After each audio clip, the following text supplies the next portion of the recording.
வணக்கம் நண்பர்களே. இந்தியன் பாலிடிக்ஸில் முக்கியமான டாப்பிக்கை இந்த பதிவில் பார்க்க போகிறோம். என்ன டாபிக் அப்படின்னா, ஜனவரி 22 2024 இந்திய வரலாற்றில் மிக முக்கியமான ஒரு நாள்.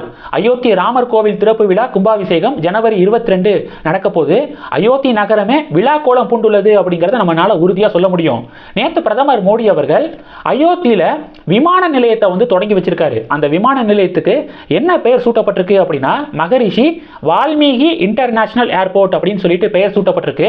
மேலும் அயோத்தி ரயில்வே ஸ்டேஷன் இருக்கு பாத்தீங்களா, 240 கோடி ரூபாய் செலவுல புதுப்பிக்கப்பட்டிருக்கு. அயோத்தி ரயில்வே நிலையம் புதுப்பிக்கப்பட்டிருக்கு. அதையும் பிரதமர் மோடி அவர்கள் நேற்று தொடங்கி வச்சிருக்காரு. இதெல்லாம் தொடங்கி வச்சுட்டு பிரதமர் என்ன பண்ணியிருக்காருன்னா, 15 கிலோமீட்டர் தொலைவுக்கு ரோட் ஷோ போயிருக்காரு.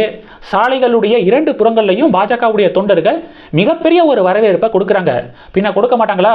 பாஜகவுடைய பிரதான தேர்தல் வாக்குறுதி, நாங்கள் ஆட்சிக்கு வந்தோம்னா மக்கள் எங்களுக்கு ஓட்டு போட்டீங்கன்னா அயோத்தியில ராமர் கோவில் கட்டப்படும் அப்படிங்கிறது பாஜகவுடைய மிக முக்கியமான தேர்தல் வாக்குறுதி. அப்ப கூட எதிர்க்கட்சிகள் என்ன சொன்னாங்கன்னா, இதெல்லாம் சாத்தியமே இல்லாத ஒண்ணு, ஒவ்வொரு பாஜகவுடைய தேர்தல் வாக்குறுதியிலையும் இதை சொல்லிக்கிட்டே இருக்காங்க அப்படின்னு சொல்லிட்டு விமர்சனங்களை முன் வச்சாங்க. ஆனா சொன்னபடி ஜனவரி 22 அயோத்தியில ராமர் கோவில பிரதமர் மோடி அவர்கள் தொடங்கி வைக்க போறாரு அப்படிங்கிற செய்தியை நம்ம கேள்விப்பட முடியுது. சாலைகளுடைய 2 புறங்களையும் மோடிக்கு உற்சாகமான வரவேற்பு கொடுக்கப்பட்டிருக்கு. பிரதமர் மோடி அவர்கள் அந்த ரோட் ஷோல மிக முக்கியமான ஒரு காரியம் ஒன்று பண்ணியிருக்காரு. என்ன அப்படின்னா, இந்த உஜ்வாலா ஸ்கீம் அப்படிங்கிற ஒரு ஸ்கீமை கேள்விப்பட்டிருப்பீங்க. என்னது? வறுமை கோட்டுக்கு கீழே இருக்கக்கூடிய குடும்பங்களுக்கு இலவச சமையல் எரிவாயு, சமையல் அடுப்பு இருக்கு பார்த்தீங்களா, அதனை வழங்கக்கூடிய திட்டம் தான் உஜ்வாலா ஸ்கீமு. அந்த ஸ்கீமுடைய ஃபர்ஸ்ட் ஃபேஸ் 1 வெற்றிகரமாக நடந்துச்சு. இப்போ ஃபேஸ் 2 வெற்றிகரமாக நடந்துருக்கு. இந்த திட்டத்துடைய 10 கோடியாவது பயனாளி இருக்காருல்ல, அவருடைய வீட்டுக்கு பிரதமர் மோடி அவர்கள் நேற்று போய் ஒரு டீ குடிச்சிருக்காரு. டீ குடிக்கும்போது என்ன சொல்லியிருக்காருன்னா, டீ ரொம்ப அருமையா இருந்துச்சு, நான் டீ வித்தவன் அப்படிங்கிற முறையில் எனக்கு நல்லா தெரியும், டீ செம்மையா இருந்துச்சு அப்படின்னு சொல்லிட்டு பாராட்டியிருக்காரு. அடுத்து அவங்க கிட்ட என்ன கேட்டிருக்காருன்னா, இது போன்று அரசு திட்டங்கள் வருது பார்த்தீங்களா, அந்த திட்டங்கள் வருவதற்கு யாராவது லஞ்சம் கேட்குறாங்களா, உங்களை பயனாளிகளாக சேர்ப்பதற்கு யாராவது லஞ்சம் கேட்குறாங்களா அப்படிங்கிற கேள்வியை பிரதமர் மோடி அவர்கள் கேட்டு தெரிஞ்சுக்கிறாரு. அது மட்டும் இல்லாமல் மத்திய அரசாங்கத்துடைய திட்டங்கள் டைரக்டா வங்கி கணக்கில் தானே செலுத்தப்படுது. இப்போ விவசாயிகளுடைய பேங்க் அக்கௌண்ட்ல 4 மாசத்துக்கு ஒரு முறை 2000 ரூபாய் கொடுக்கக்கூடிய திட்டம் இருக்கு பார்த்தீங்களா, அதெல்லாம் டைரக்டா வங்கி கணக்கில் டெபாசிட் ஆயிருதில்ல, கிரெடிட் ஆயிருதில்ல அப்படின்னு சொல்லிட்டு பிரதமர் கேட்டு தெரிஞ்சுக்கிட்டாரு. ஓகே, பிறகு அந்த பயனாளி வீட்டில் டீ எல்லாம் குடிச்சிட்டு நன்றி சொல்லிட்டு அங்கிருந்து புறப்பட்டதை நம்ம பார்க்க முடியுது. இதுல சில பேர் என்ன சொல்றாங்க அப்படின்னா, நரேந்திர மோடி அவர்களையும் பாஜகவையும் ஹிந்துக்களுக்கு மட்டுமான கட்சி, சிறுபான்மை மக்களுக்கு எதிரான கட்சி அப்படிங்கிற ஒரு பிம்பத்தை கட்டமைக்க நீண்ட காலமாக ட்ரை பண்றாங்க. இப்போ நான் 3 விஷயங்கள் சொல்றேன். இந்த 3 விஷயங்கள் ஒரு தெளிவான பார்வையை உங்களுக்கு கொடுக்கும் அப்படின்னு நான் நம்புறேன். ஃபர்ஸ்ட் விஷயம் என்ன அப்படின்னா, நேற்று பிரதமர் மோடி அவர்களுடைய அந்த ரோட் ஷோல சாலைகள்ல இருந்து பூக்களை தூவி பொதுமக்கள் வரவேற்றாங்க அப்படின்னு சொன்னேன்ல, அதுல இக்பால் அன்சாரி அப்படிங்கிற ஒரு நபரும் ஒருத்தர். யார் இந்த இக்பால் அன்சாரி அப்படின்னா, பாபர் மசூதி, ராம ஜென்ம பூமி இந்த கேஸ் நடந்துச்சு பார்த்தீங்களா, இந்த கேஸ்ல பாபர் மசூதிக்கு ஆதரவாக பெட்டிஷன் போட்டவர் தான் இந்த இக்பால் அன்சாரி அப்படிங்கிற நபர். அந்த இக்பால் அன்சாரி நரேந்திர மோடி அவர்கள் அயோத்தியில இன்டர்நேஷனல் ஏர்போர்ட், அயோத்தி ரயில்வே ஸ்டேஷனை திறந்து வைப்பதற்காக வராரு. ஜனவரி 22 பிரம்மாண்டமாக ராமர் கோவில் கும்பாபிஷேகம் நடக்க போகுது. எதுக்காக இப்போ பூ தூவுறீங்க அப்படின்னு சொல்லிட்டு கேள்வி அந்த இக்பால் அன்சாரி கிட்ட கேட்கப்படுது. அவர் சிம்பிளா என்ன சொல்றாரு அப்படின்னா, பாபர் மசூதி, ராம ஜென்ம பூமி இந்த வழக்குக்கு தீர்ப்பை உச்சநீதிமன்றம் கொடுத்தாங்க. உச்சநீதிமன்றம் அப்படிங்கிறவங்க எந்த ஒரு அரசியல் கட்சி பின்புலம் இல்லாத ஒரு மிகப்பெரிய ஒரு அமைப்பு. அவங்க இந்த தீர்ப்பை கொடுத்திருக்காங்க. அந்த தீர்ப்பை அனைவரும் ஏற்றுக்கொள்ள தான் வேண்டும். ஸோ அதை எதிர்த்து போராடுறது இதெல்லாம் சட்டப்படி தவறு அப்படின்னு சொல்லிட்டு அந்த இக்பால் அன்சாரி சொல்லியிருக்காரு. அடுத்து மிக முக்கியமாக என்ன சொல்லியிருக்காருன்னா, நரேந்திர மோடி அவர்களுடைய ஆட்சியில் அயோத்திலாம் வேற லெவலில் மாறி இருக்கு. நீங்க வேணா இந்த ஏர்போர்ட்ல இருந்து ரயில்வே ஸ்டேஷன் இதுக்கு இடையில இருக்கக்கூடிய இந்த தொலைவை மட்டும் பார்த்துக்கோங்க. கிட்டத்தட்ட ஒரு 15 கிலோமீட்டர். 15 கிலோமீட்டருமே ஸ்டன்னிங்கா இருக்கு. அந்த அளவுக்கு அங்கே வளர்ச்சிகளை கொண்டு வந்திருக்காரு நரேந்திர மோடி அப்படின்னு சொல்லிட்டு இக்பால் அன்சாரி பாராட்டியிருக்காரு. இது ஒன்று.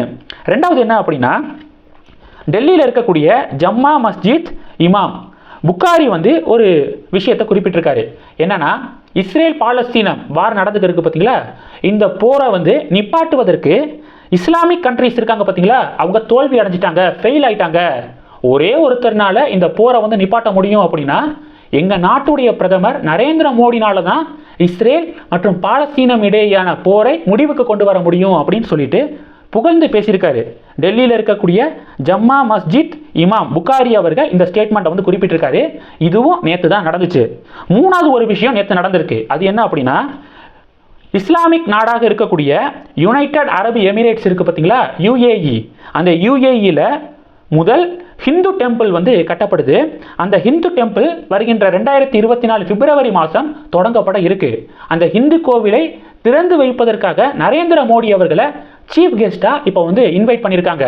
யுஏஇ வந்து இன்வைட் பண்ணியிருக்காங்க அப்படிங்கிறத பார்க்க முடியுது. எனக்கு நல்ல ஞாபகம் இருக்கு, 2014 நரேந்திர மோடி அவர்கள் இந்தியாவுடைய பிரதமராக வராங்க.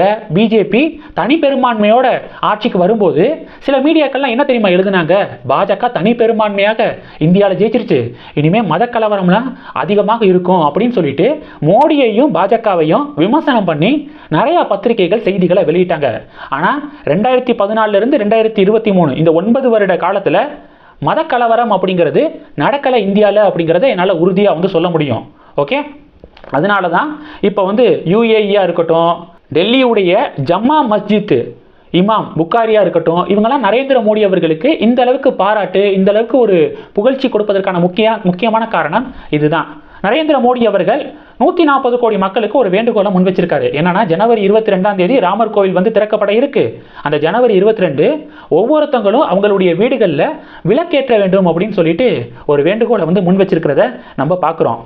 மோடி அவர்கள் இந்தி கூட்டணியில் இருக்கக்கூடிய தலைவர்கள் இருக்காங்க பார்த்தீங்களா, அவங்களுக்கும் இந்த ராமர் கோவில் திறப்பு விழாக்கான அழைப்பு வந்து கொடுக்கப்பட்டிருக்கு அப்படிங்கிறத நம்ம கேள்விப்பட முடியுது.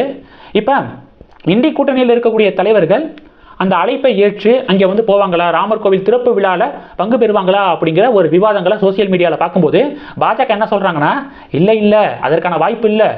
இவங்க வந்து உண்மையாக சொல்லணும்னா இஸ்லாமியர்களே வந்து இந்த ராமர் கோவில் திறப்பு விழாவை வந்து மகிழ்வுடன் வந்து ஏற்கிறாங்க.